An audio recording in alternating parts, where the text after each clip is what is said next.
ইসলামের প্রথম স্টেপ, প্রথম দাওয়া হচ্ছে ঈমানের দাওয়াত।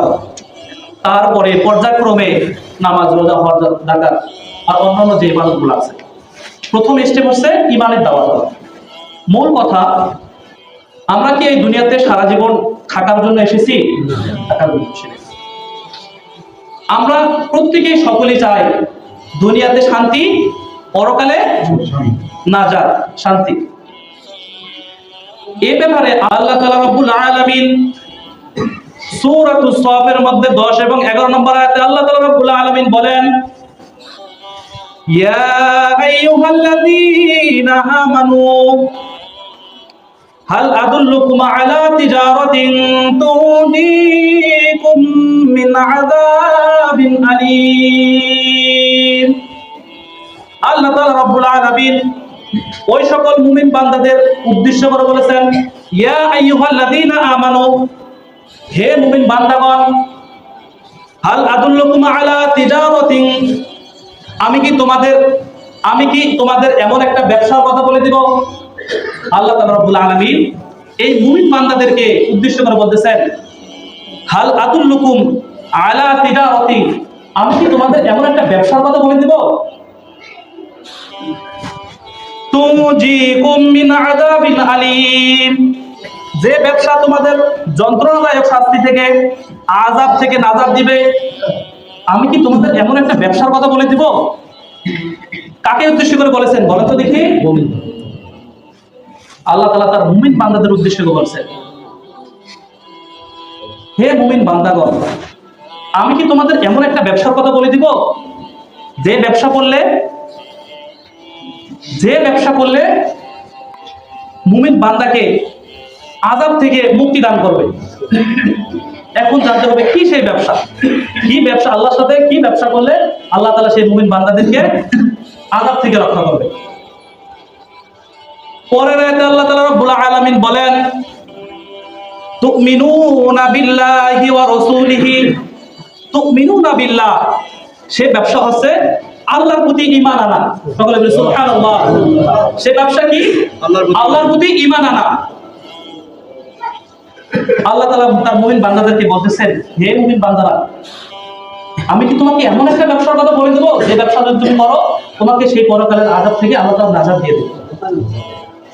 সে ব্যবসা হচ্ছে তুমিনুনা বিল্লাহ, আল্লাহর প্রতি ঈমান আনা, ওয়া রাসূলিহি, এবং রাসূলের প্রতিও ঈমান আনা। রাসূল যে পয়গম নিয়ে আসছেন সেগুলোকে বিশ্বাস করা, সেগুলোকে মেনে চলা, সেগুলোকে জীবনের সঙ্গে বাস্তবায়ন করা। প্রথমে আল্লাহর প্রতি ঈমান আনতে হবে। ঈমান আনার পর রাসূল সাল্লাল্লাহু আলাইহি ওয়াসাল্লাম যে পয়গম নিয়ে এসেছেন সেই পয়গম জীবনের সঙ্গে বাস্তবায়ন করা, এবং ওয়াতুজাহিদুনা ফি সাবিলিল্লাহ, এবং আল্লাহর রাস্তায় জিহাদ করা। তাহলে আল্লাহ তাআলা রাব্বুল আলামিন ব্যবসার কথা বলে তিনটি জিনিস উল্লেখ করলেন।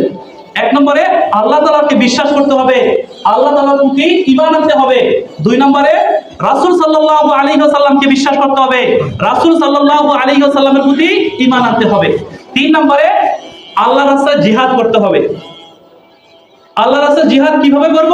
দুইটা পদ্ধতি আছে, বিআমওয়ালিকুম ওয়া আনফুসিকুম। আল্লাহর রাস্তায় জিহাদের পদ্ধতি আছে দুইটি। এক নম্বরে নিজের মাল দ্বারা, নিজের ধন সম্পদ আল্লাহকে সন্তুষ্টি করার জন্য দেওয়া। দুই নম্বরে প্রাণ দ্বারা, নিজের জীবন দ্বারা, জীবন দিয়েও আল্লাহর রাস্তায় জিহাদ করা যাবে, মাল দিয়ে আল্লাহর রাস্তায় জিহাদ করা যাবে। এখন দুইটা বিষয় নিয়ে, একটা হচ্ছে ধন সম্পদ দ্বারা, আর একটা হচ্ছে জীবন দ্বারা।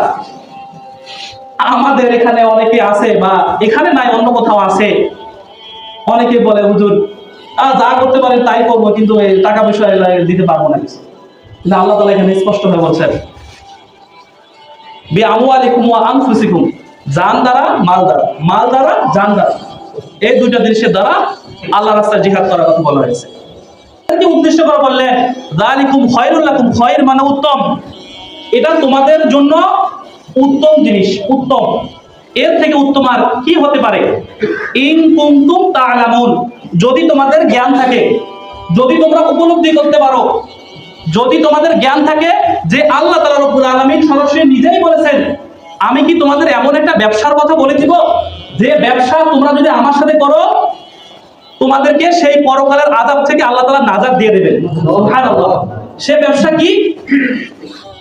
তুমিনুনা বিল্লাহ, আল্লাহর প্রতি ঈমান আনা, রাসূল সাল্লাল্লাহু আলাইহি ওয়াসাল্লামকে বিশ্বাস করা, তার আনিত দ্বীনকে জীবনে বাস্তবায়ন করা, এবং 3 নম্বর ফি সাবিলিল্লাহ, আল্লাহর রাস্তায় জিহাদ করা, সেটা ধন সম্পদ দিয়ে কিংবা নিজের জীবন দিয়ে। আমার কথা বুঝতে পারেন না মনে হয়। সম্মানিত হাজিরিন, আল্লাহ তাআলা রব্বুল আলামিন এখানে ব্যবসার কথা কেন উল্লেখ করলেন? আল্লাহ তো আরো অসংখ্য আয়াতের মধ্যে অন্য জিনিস উদাহরণ দিয়ে বোঝাইছেন, এখানে ব্যবসার কথা কেন নিয়ে আসলেন? আমি আমার কেমন একটা ব্যবসার কথা বলে দেবো, ব্যবসার কথা কেন আসলেন? কারণ ব্যবসার যে হিসাব নিকাশ আছে এটা আমরা সহজেই বুঝতে পারি।